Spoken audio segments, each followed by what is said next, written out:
All right, welcome. Ooh, loud. Welcome back, everyone. Our next speakers are Samantha Toet and Dr. Michele Claibourn from the Center for Community Partnerships at UVA, and they'll be talking about eviction trends in Virginia. Hi, all. Thank you so much for coming, and you're not lying about that. Light.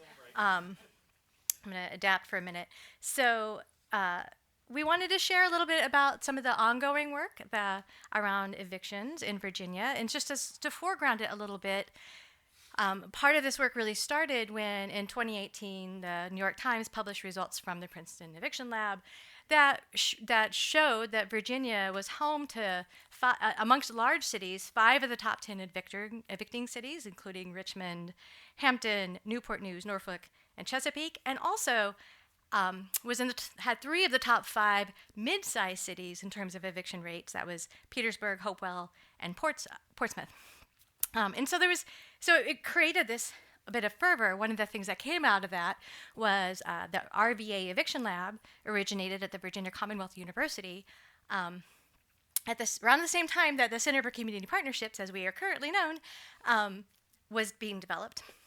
And by 2020, we had started a collaboration to work to sort of better understand evictions in Virginia.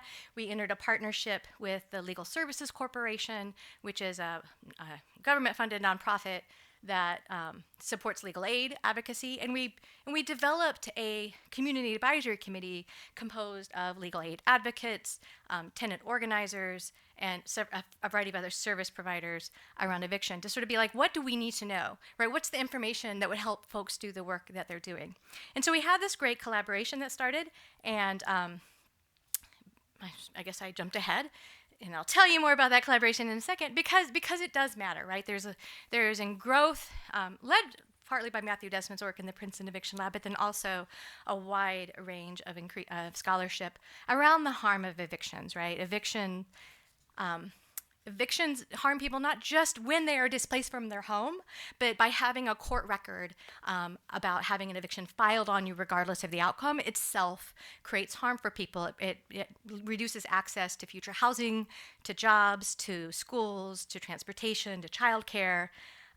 It impacts people's health, their ability to do their jobs well, and then it impacts communities by destabilizing them, by having a variety of displacement that makes folks have less social support, like reduce it. There's just a variety of harms experienced at the individual level and the community level that follow from eviction, and not just actual active evicting, but having a court record of a landlord filing an eviction on you. So it matters, right? And there's a lot of work going on in this state and elsewhere around Virginia eviction reduction work, some of it supported by the state, many from our nonprofits. And so we're in conversation with this body of applied work as well. And so our work sort of sits in this place between the academic scholarship and actually working with on-the-ground folks to help understand what data could we bring, what questions could we answer to help do that work more effectively. One of the first things that came out of this partnership is what we call the Virginia Evictors Catalog. And this was our effort to respond to what we were hearing from legal advocates and from tenant organizers about the fact that it's really easy to go look in the court data and see who's had an eviction filing.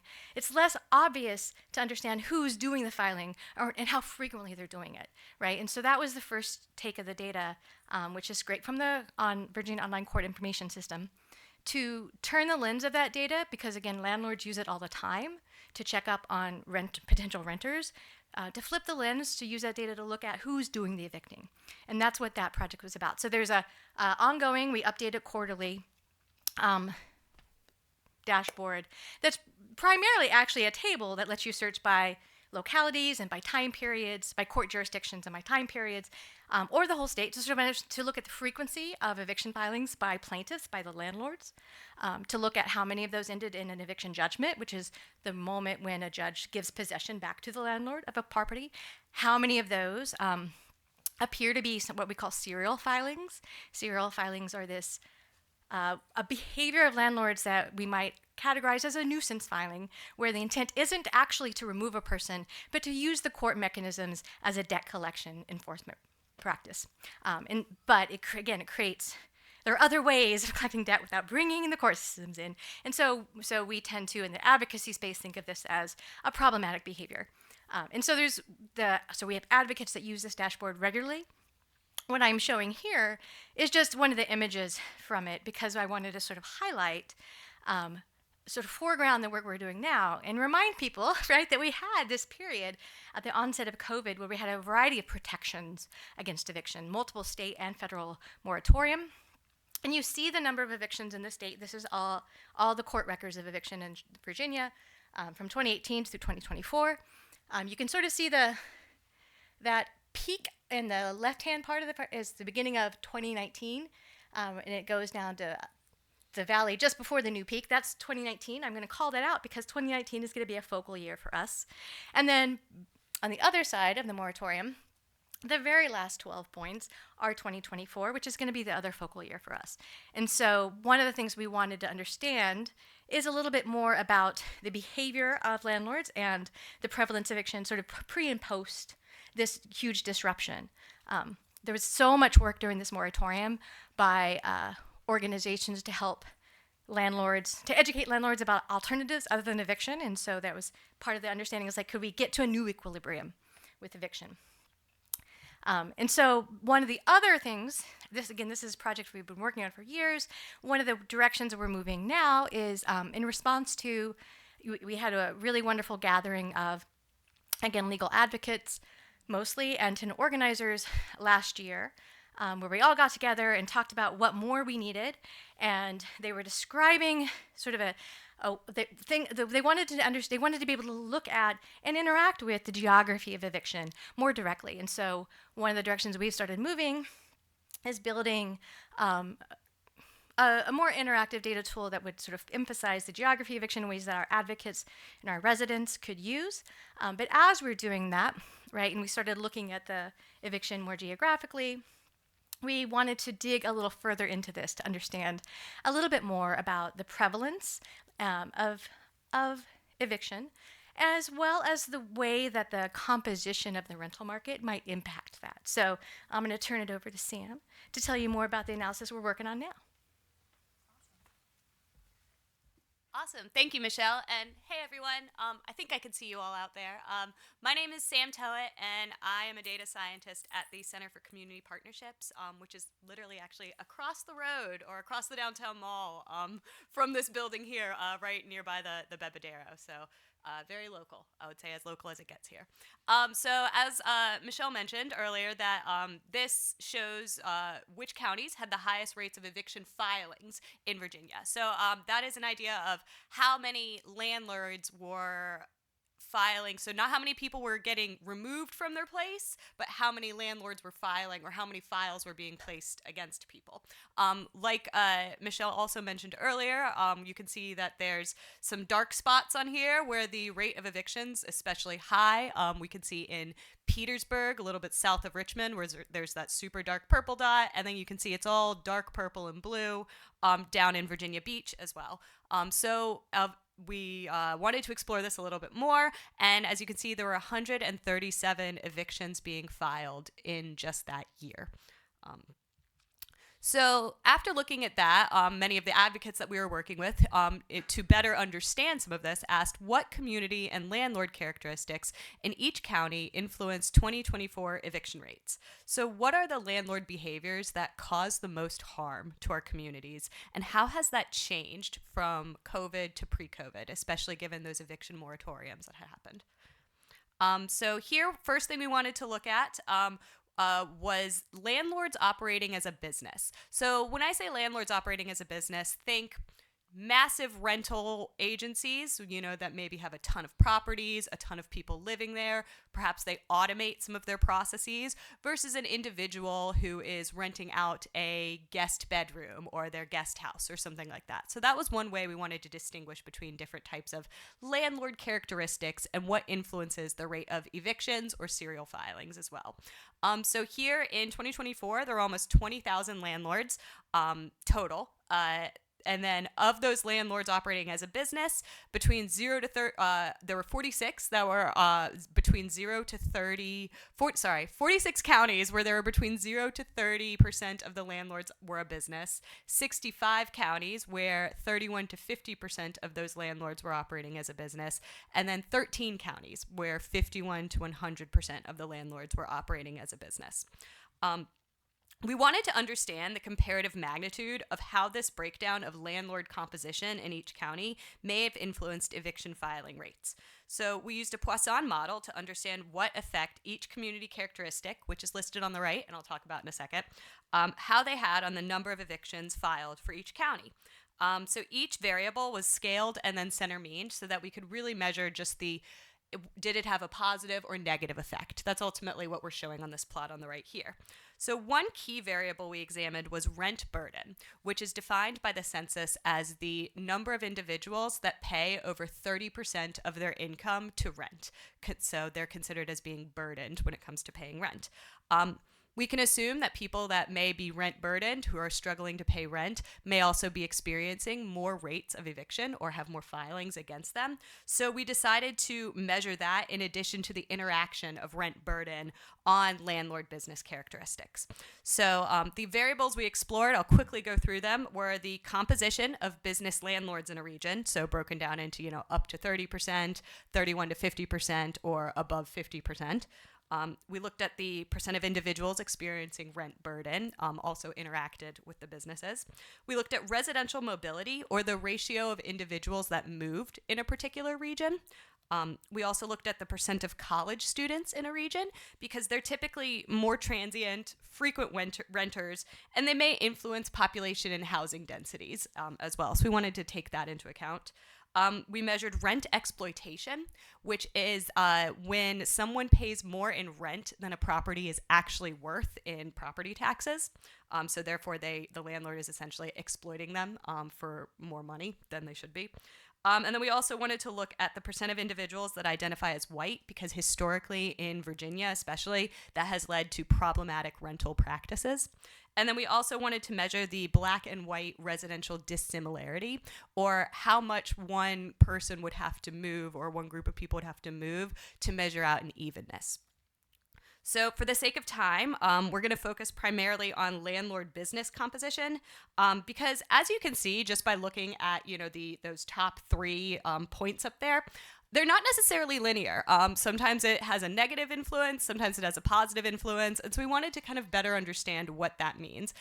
Specifically, we're looking at, if you look at, 1, 2, 3, 4, 5, fifth one down, the areas where it is percent of the landlords, 51% or more of the landlords are businesses, interacted with rent burden. So now that we kind of get an idea of what influences eviction rates in Virginia in 2024, how does that compare to 2019? Is it the same, not necessarily linear effect as well? So this is exact same analysis that we did here, but with data from 2019. Right off the bat, you can see that there were more landlords filing evictions and both more evictions being filed, from about 19,800 to 22,000 and 137 eviction filings to 154 eviction filings. So that lines up with that peak that Michele showed us earlier in that time series plot. So in terms of distribution of landlords, there's not a massive change in terms of those shapes of the distribution on the left.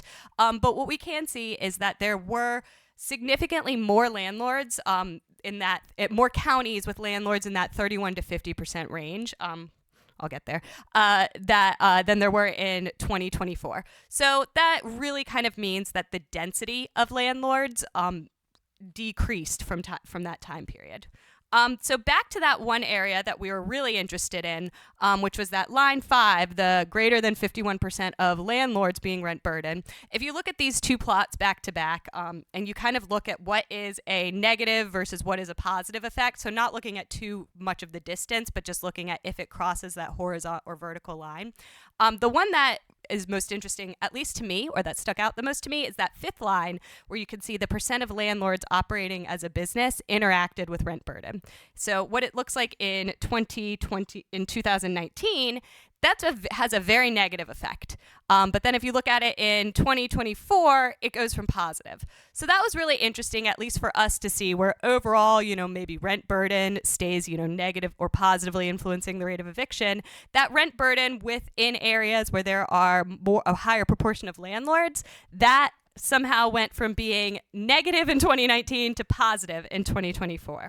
So another way to look at that or to explore that is comparing the marginal effects. So these are two side-by-side plots showing on the x-axis, you see the distance from the average rent burden. So 0 on the x-axis represents a county where the rent burden is average for Virginia. The further up you go to the right, the more rent burden, the further you go to the left, the lower the rent burden. So as you can see, looking at the 2024 plot, in general, as rent burden increases, the predicted number of evictions goes up. Same goes for 2019 in counties where the landlords are are less than 50%. So in counties where there are 50% or less of landlords operating as a business, it also goes up, which seems to line up, except for this one county, like we were looking at in that previous plot, and where in these areas where the landlords make up more than 51% of businesses. So 51% of the landlords operate as a business.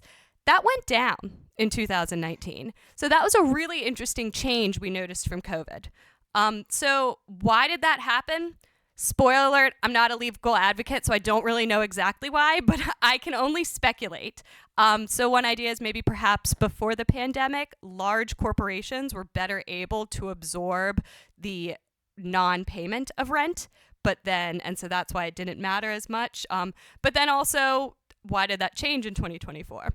So while we don't have the answers immediately, this is a great way for us to start looking at some of these trends to better support legal aid service workers and many of our awesome partners that Michele mentioned earlier, to help them uncover what's going on and to advocate for much needed policy change or change in the behaviors.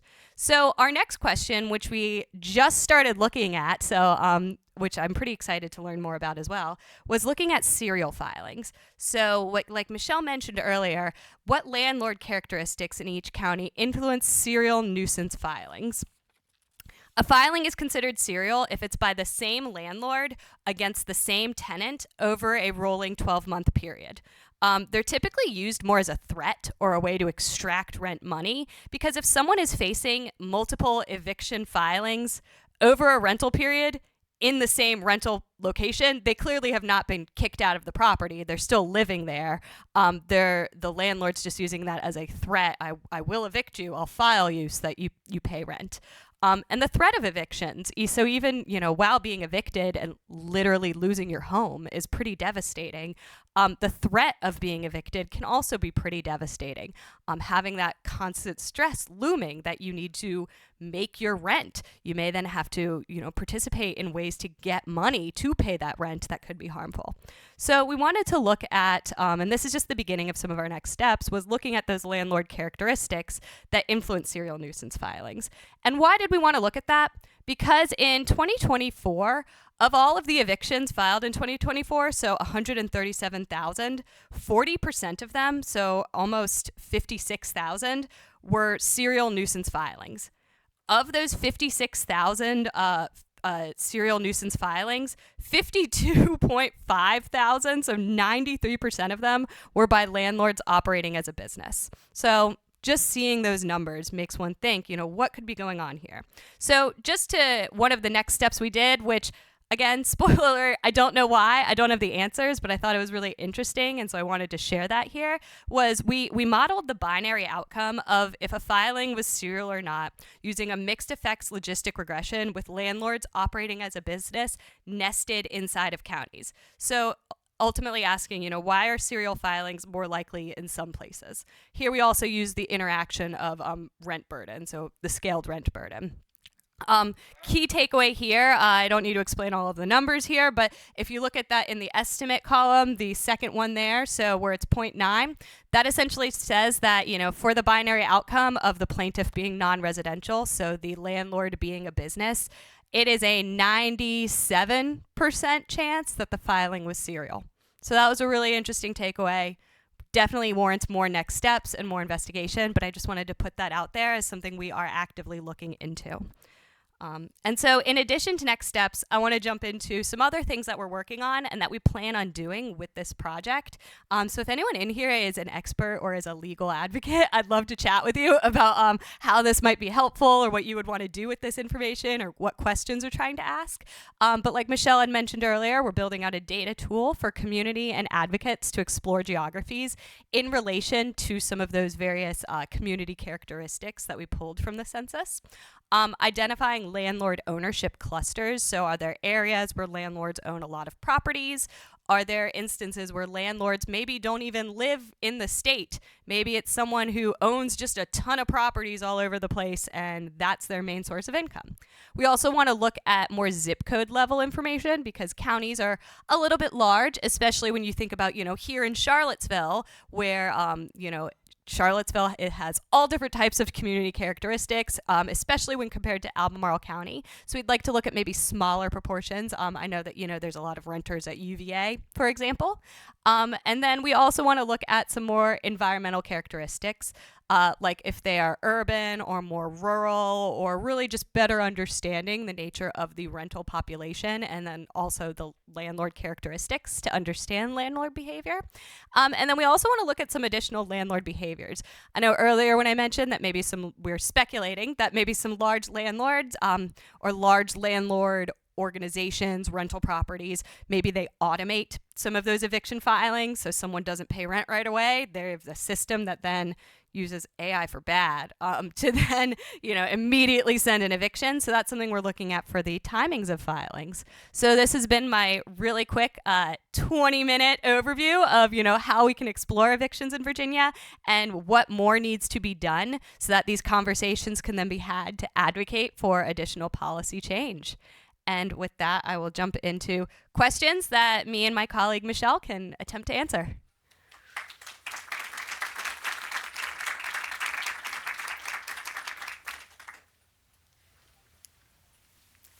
I saw you over there. Yeah, thank you. A really interesting talk, and you mentioned one of your next steps of getting finer resolution spatially, so going down to the zip code level. Do you already have access?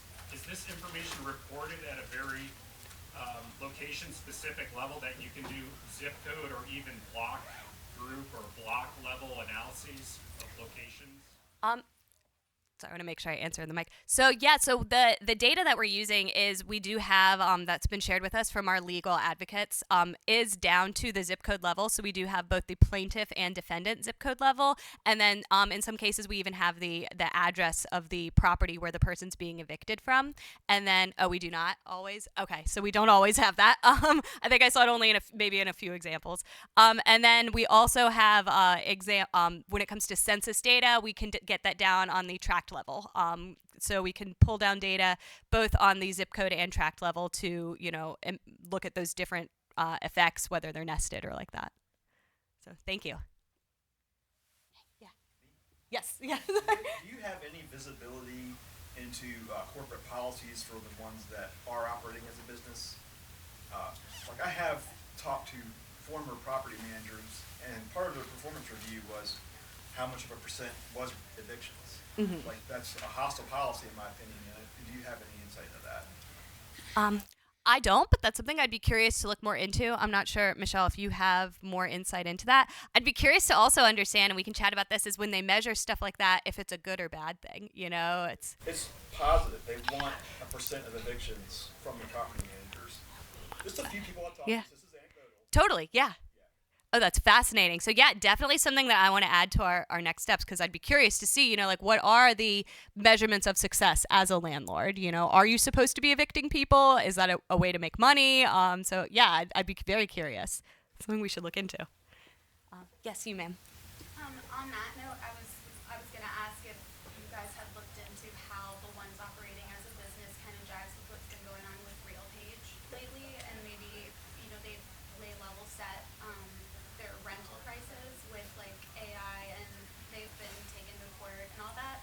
But I was wondering, I was trying to find it, if they have maybe an eviction clause as well, because my understanding is a lot of the landlords and like rental agencies are behaving because they signed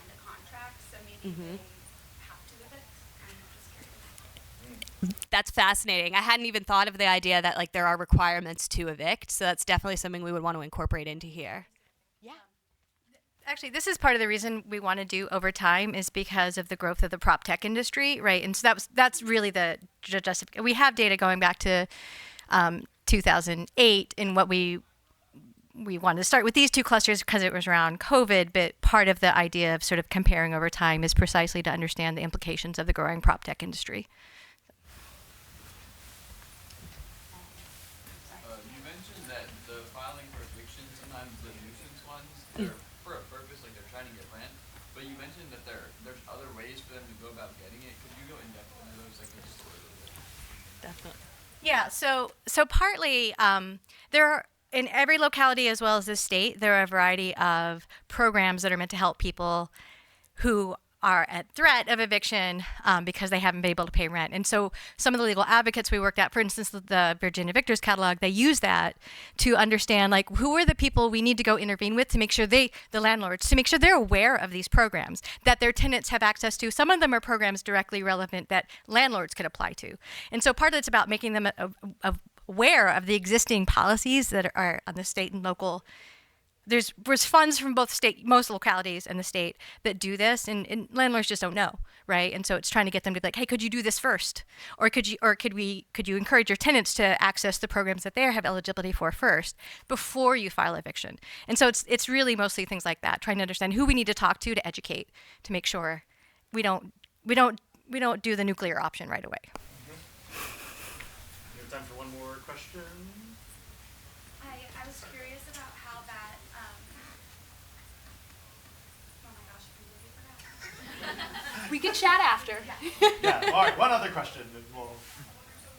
Is it Ashley? Is there any work on policy that would like disincentivize beginning or executing eviction processes, like how long your properties stay vacant or things like that? In the policy space, most of the work is around.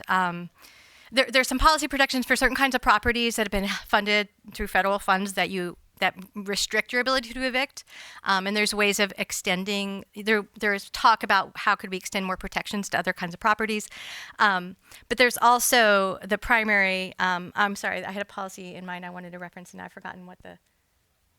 Say it again. Vacant properties. There's a lot of properties that stay vacant for a long time. So if you're a business and you have a bunch of properties and they're all vacant, like shouldn't there be penalties for that? Oh, yeah, okay. So vacant. That's not where my head was. Thank you. So thank you for repeating that. There aren't that. I mean, by and large, that's part. So this goes back to the prop tech industry, right? Has encouraged landlords to, like, part of the change, right, that we think is true theoretically is that before that, landlords were reluctant to have an empty property because it loses money.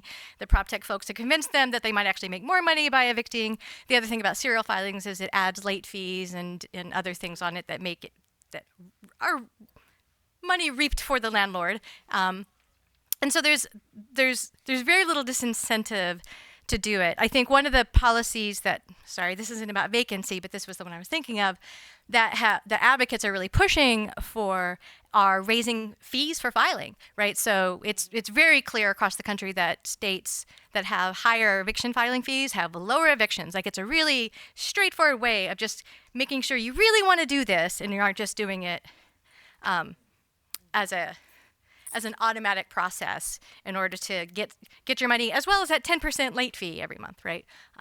So. Awesome. I think probably there's lots of people with more questions, and so maybe we can mill around down here for a little bit afterwards. Let's thank them again. So we have the lunch break.